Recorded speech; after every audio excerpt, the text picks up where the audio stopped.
आता बातमी नागपूरमधून आहे। नागपूरच्या दीक्षाभूमी परिसरामध्ये पोलिसांचा बंदोबस्त हा अजूनही कायम आहे। मात्र काल बंद ठेवण्यात आलेले मार्ग हे आज खुले करण्यात आलेत। छोट्या समूहामध्ये म्हणजे कमी संख्येत दर्शनासाठी आता जाता येणार आहे।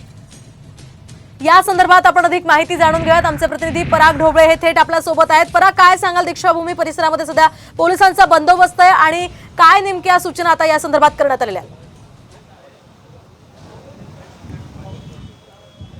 सध्या मी दीक्षाभूमीमध्येच आहे। काल खरं तर या मार्गावर येणारा कोणालाही जे होतं येऊ दिलं जात नव्हतं, मात्र आज ते मार्ग खुले करण्यात आलेला आहे। दीक्षाभूमी परिसरामध्ये अजूनही पोलिसांचा जो बंदोबस्त आहे तो कायम आहे। मार्ग खुले करण्यात आले कारण की काल वाहतुकीचा जो आहे ट्रॅफिकचा मोठे प्रश्न निर्माण झाला होता। लोकांना जाण्याला अडचण जात होती, त्यामुळे दीक्षाभूमीवर जे येणारे अनुयायी होते ज्यांचा काहीही दोष नाही त्यांना थांबवता येऊ नये, त्यामुळे त्यांना दर्शन करता यावं, अस्थिकलशाचं दर्शन करता यावं यासाठी छोट्या संख्येने म्हणजे अगदी 2-4 लोक जे असतील, कुटुंब असतील एखादं, तर त्यांना मध्ये जाऊ देणार आहे। मात्र पोलीस बंदोबस्त इथे कायमस्वरूपी असणार आहे। कुठला अनुचित प्रकार घडू नये यासाठी जे आहे बंदोबस्त झाले। आपण बघू शकतो दृश्यांमध्ये पोलीस जे आहे, महिला पोलीस अधिकारी कर्मचारी आहेत तिथे तैनात करण्यात आले, म्हणजे येणारे जे लोक असतील त्यांना आतमध्ये सोडलं जाईल आणि पुन्हा बाहेर सुद्धा निघतील। पण या सगळ्यांवर ते काय करतायत काय नाही याच्यावर पोलिसांचं लक्ष असणार आहे। मोठ्या संख्येने जो जमाव असतो, जो आक्रमक ठरू शकतो, अशा पद्धतीच्या लोकांना अलाव करणार आहे। मात्र मोजके जे खरं दर्शनासाठी आलेले आहे त्यांना मात्र या ठिकाणी जे आहे सोडलं जाणार आहे। ज्या पद्धतीने आपण दृश्यांमध्ये पाहतो ते आपल्याला दिसतं आहे।